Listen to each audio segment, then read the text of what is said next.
I have made a match. A prince. Close your eyes.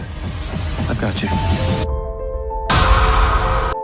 Assalamualaikum gengs, gimana kabarnya? Saya doakan semoga kalian semua sehat dan murah rezeki. Dengan saya WND akan menemani waktu gabut kalian dengan bercerita. Jangan lupa disubrek dulu ya channel ini. Dan inilah Damsel 2024. Cerita dibuka memperlihatkan sekelompok pasukan berkuda yang dipimpin oleh seorang raja menghunus pedang dan tombak menuju ke sebuah gunung di mana makhluk buas berada. Ketibanya pasukan itu di dalam goa, dari belakang tiba-tiba datang seekor makhluk besar menghampiri mereka yang juga siap menyambut kedatangan mereka.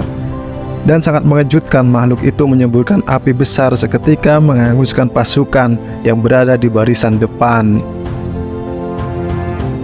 dan mulai mengambil satu persatu prajurit sehingga menyisahkan sang raja.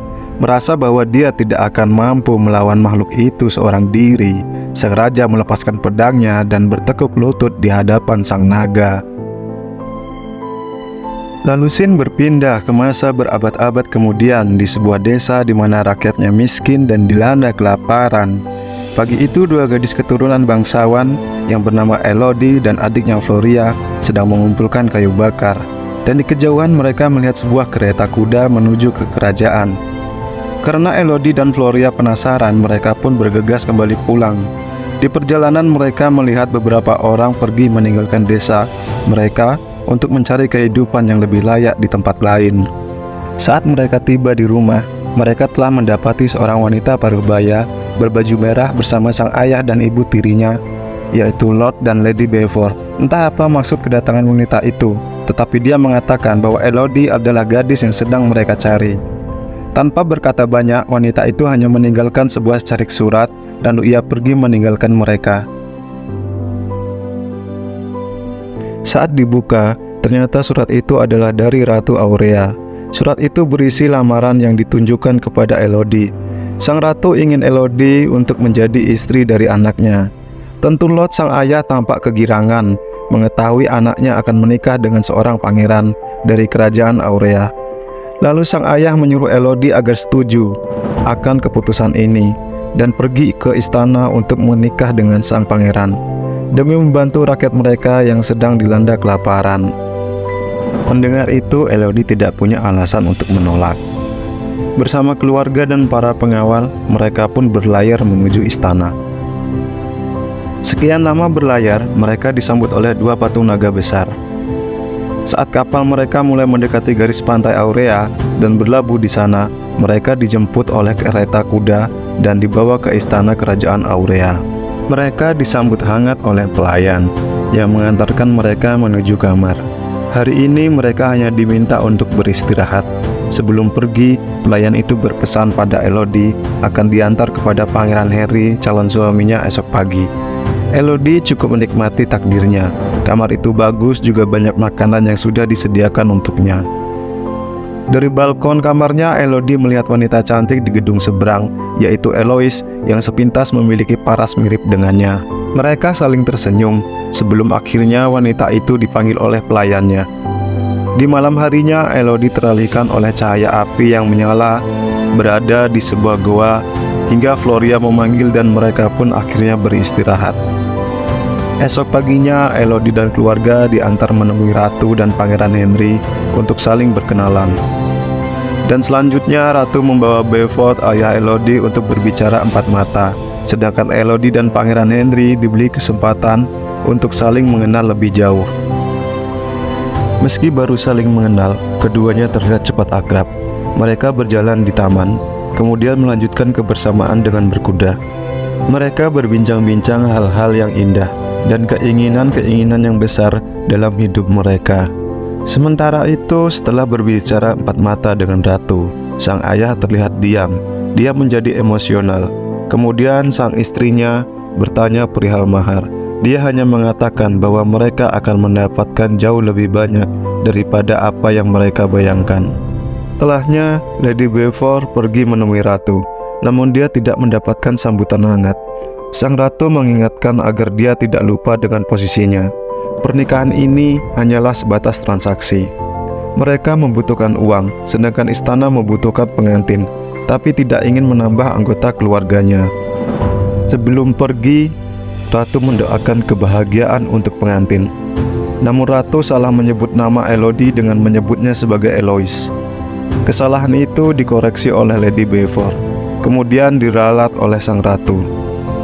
Momen ini dianggap aneh oleh sang ibu tiri. Cepat-cepat dia datang kepada Elodie dan mengatakan bahwa pernikahan ini adalah sebuah kesalahan. Ibunya meyakinkan Elodie bahwa meskipun dia hanyalah seorang ibu tiri, tetapi dia menginginkan yang terbaik untuk Elodie.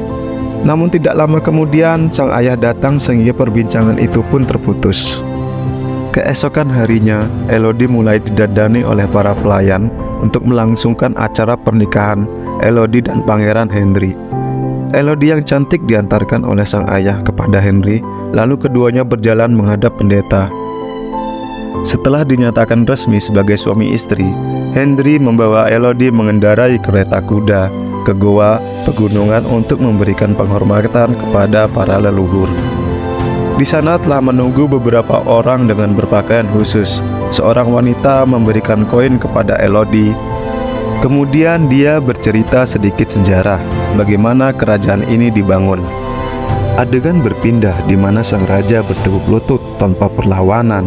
Sang naga meminta agar raja menyerahkan 3 putri kesayangannya sebagai pengorbanan. Sebagai imbalannya, sang naga memberikan keamanan bagi seluruh rakyatnya. Atau jika sang raja menolak, maka naga itu akan membumi hanguskan kerajaannya. Hingga akhirnya demi kepentingan rakyatnya, sang raja pun merelakan 3 putri kesayangannya itu berakhir di perut makhluk buas itu. Setelahnya wanita itu melukai telapak tangan Elodie, dan Pangeran Henry, wanita itu menyatukan kedua telapak tangan mereka. Kemudian Elodie diminta agar membuang koin itu ke dasar jurang. Setelah upacara selesai, pangeran pun menggendong Elodie dengan mata tertutup. Namun saat di jembatan, tiba-tiba Henry meminta maaf dan kemudian melemparkan Elodie ke dalam jurang goa yang sangat dalam. Saat hari mulai gelap, Elodie pun tersadar di samping koinnya. Ia berteriak meminta tolong. Namun teriakan itu justru membangunkan sang naga buas dari tidurnya. Beberapa kali Elodie mencoba memanjat, namun dia selalu gagal. Di sekitarnya, Elodie melihat terdapat perhiasan yang bukan miliknya. Lalu Elodie menyadari bahwa dirinya telah dikorbankan.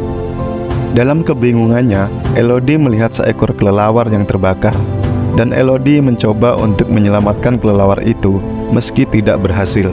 Tak lama terlihat ribuan kelelawar lain berterbangan dengan api yang membakar di tubuhnya. Beberapa saat naga buas itu pun muncul di belakang Elodie. Hembusan angin membuatnya menyadari, lalu Elodie berlari bersembunyi. Tanpa dia duga, ternyata naga itu bisa berbicara berbahasa manusia. Naga itu mengatakan bahwa dia menginginkan gadis dengan darah kerajaan yang kini sudah mengalir di dalam tubuh Elodie. Naga itu memerintahkan Elodie untuk berlari.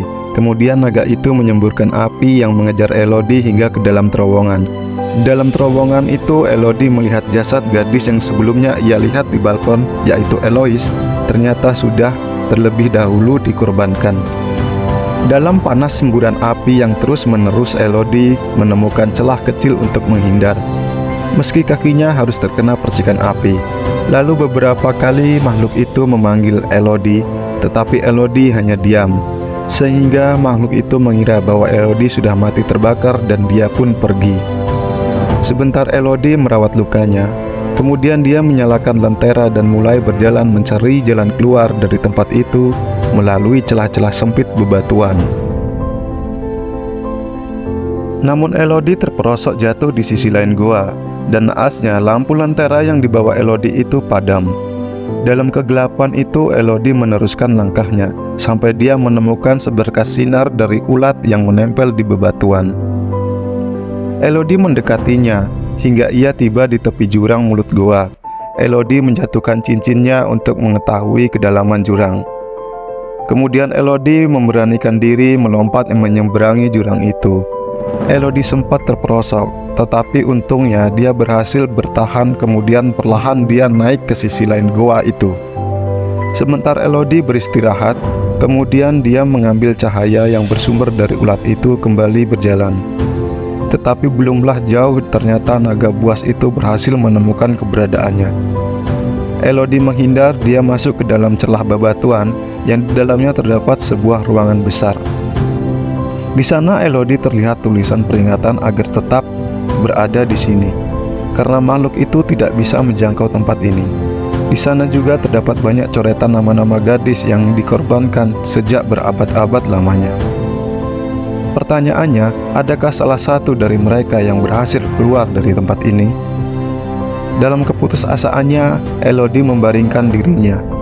Tiba-tiba, dia seperti melihat bagaimana para gadis sebelumnya bertahan hidup di ruangan ini. Dan tiba-tiba di hadapannya seorang gadis berbicara bahwa ini semua adalah kebohongan. Secara tidak langsung Elodie tersadar bahwa dirinya harus lari dan keluar dari tempat ini. Elodie mulai membersihkan kakinya. Saat dibuka, luka Elodie pun sudah mengering. Di sisi lain goa, Elodie melihat peta yang dibuat oleh Victoria, gadis yang berhasil selamat dan keluar dari tempat ini. Elodie mulai mempelajari peta itu, kemudian Elodie juga membuat namanya di dinding. Lalu dengan semangat dia mulai kembali melangkah, melewati lorong-lorong yang sempit. Dari kejauhan, Elodie melihat cahaya matahari yang menyinari dari atas. Dan ternyata dinding terjal itu dipenuhi batu-batu kristal yang sangat tajam. Di bawahnya, Elodie melihat mahkota dari gadis yang berhasil naik ke atas. Dengan mahkota itu, Elodie mulai memanjat dan dia pun berhasil selamat ke atas.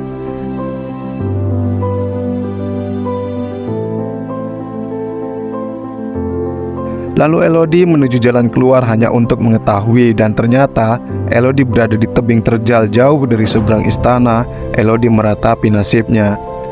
Elodie teriak meminta tolong kepada orang yang melintas di sana. Tiba-tiba naga itu datang di hadapannya. Dan naga itu berkata, tidak akan ada jalan keluar Elodie, dan jika 3 yang dibunuh, maka 3 juga yang harus dikorbankan. Saat Elodie melihat ke dinding, dia melihat tulisan bahwa tempat ini tidak aman. Dan Elodie kaget melihat kerangka yang sudah hangus terbakar yang berakhir di tempat ini. Kemudian saat naga itu siap-siap akan menyemburkan apinya, tiba-tiba ada suara yang memanggil nama Elodie, sehingga membuat naga itu terpancing dan mencari sumber suara.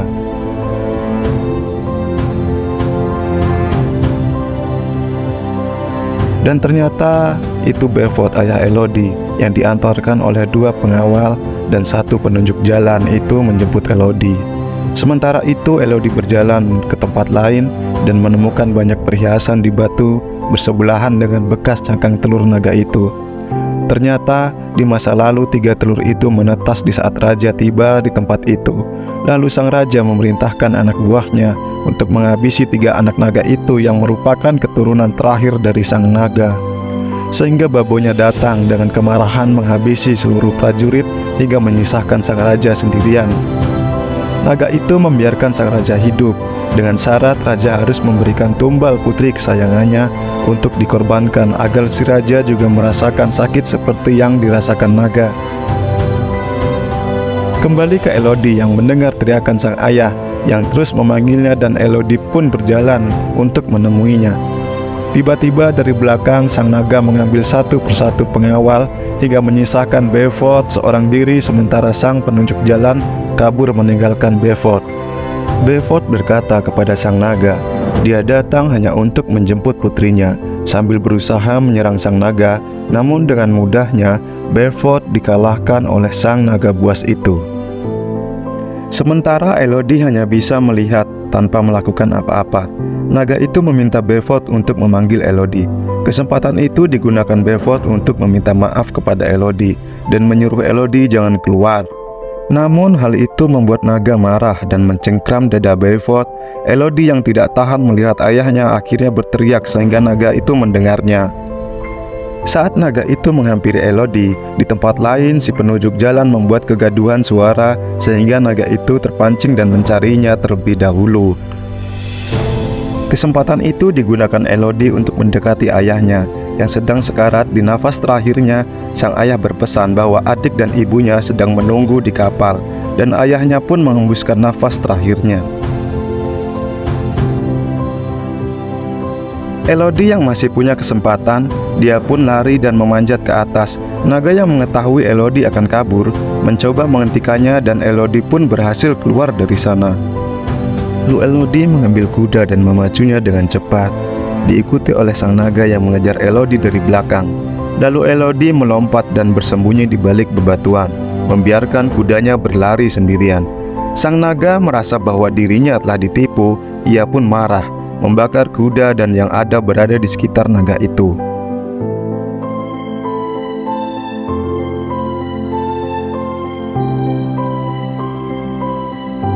Sementara di istana, Ratu Aurea yang tahu akan kekacauan itu mengatakan ini adalah pertanda bahaya.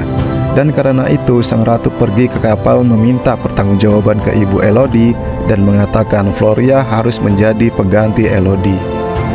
Sang ibu mencoba mempertahankan anaknya, tapi naasnya sang ibu ditusuk pedang oleh para prajurit kerajaan. Adegan berpindah ke Elodie yang terbangun keesokan paginya dengan tenang dan hati yang bahagia, dan dia mulai melangkah pergi menjauh dari lokasi pegunungan. Namun di perjalanan, Elodie bertemu dengan ibunya yang berhasil bertahan. Ibu tirinya itu mengatakan bahwa Ratu Aurea telah mengambil Floria untuk menjadi pengganti Elodie. Mendengar itu, Elodie berpesan kepada ibunya untuk tetap tinggal di sini sementara Elodie akan menyelamatkan adiknya. Di dalam goa, Floria bersama Ratu dan Pangeran Henry akan melangsungkan upacara persis dengan Elodie dan Pangeran. Di sana Henry meminta ibunya untuk menghentikan semua ini karena sudah banyak gadis yang menjadi korbannya. Lalu sang ratu menggores tangannya sendiri dan menyatukan dengan Floria, dan seketika Floria didorong ke dasar jurang. Berselang beberapa waktu, kemudian Elodie pun tiba di dasar jurang, dan Elodie mengulangi jalur yang sebelumnya ia lewati. Elodie membuat pancingan dari baskom yang berisikan pasir dan menggantungkannya. Di saat pasir itu habis, otomatis akan mengeluarkan suara gaduh yang akan memancing naga. Dan Elodie mengambil pedang warisan dari ayahnya dan pergi memburu babon naga yang saat itu berada di lokasi cangkang telur yang telah hancur dan menunggu kedatangan Elodie. Tak berselang lama, pasir di dalam baskom itu habis dan mengeluarkan suara gaduh. Sang naga pun pergi menghampiri asal suara itu dan meninggalkan Floria di tempat itu. Melihat naga pun telah pergi, Elodie bergegas menyelamatkan Floria adiknya, lalu membawanya bersembunyi. Saat sang naga kembali dengan kemarahan, Elodie mencoba menjelaskan bahwa mereka bukan garis keturunan sang raja. Tetapi sang naga tidak percaya. Saat naga menyemburkan apinya, Elodie menancapkan pedangnya ke mulut naga itu. Namun karena semburan itu, Elodie mendapatkan luka bakar di lengannya. Tak lama kemudian, naga kembali datang dan menangkapnya, mencengkram Elodie sehingga kuku itu menancap ke tubuh Elodie. Dengan sigap, Elodie mengambil pisau dan menancapkan kembali mengarah ke mata naga untuk melepaskan diri. Dalam kabur pandangannya, sang naga kembali datang kepada Elodie. Begitu juga dengan Elodie sambil berlari menusuk leher sang naga dan mengatakan sekali lagi bahwa dia bukanlah keturunan sang raja. Dengan kesakitan, naga menggenggam Elodie dengan penuh kemarahan, dan sekali lagi Elodie menusukkan pedangnya tepat di pergelangan tangan naga. Lalu Elodie mundur dan berdiri tepat di depan batu yang bentuknya melengkung. Lalu dia berkata agar naga segera membunuhnya. Naga merasa Elodie sudah meremehkannya. Dengan kekuatan unsur apinya, sang naga menyembur Elodie dan ternyata api itu justru terbalik mengenai naga itu sendiri. Dalam kesakitan sang naga, Elodie menghampiri dan berkata bahwa sang naga selama ini telah ditipu oleh Ratu Aurea. Dan naga berkata menyuruh Elodie untuk cepat membunuhnya. Namun Elodie justru membiarkan naga itu hidup dan menolongnya dengan mengambil ulat dalam jurang dan menaburkannya ke tubuh sang naga yang terbakar. Keesokan harinya, terlihat Henry kembali melangsungkan pernikahan dengan gadis terakhir yang akan ditumbalkan kembali. Tidak lama kemudian, semua dikejutkan dengan menggelindingnya koin yang diberikan ke Elodie saat itu. Lalu Elodie menyuruh pengantin perempuan itu untuk pergi.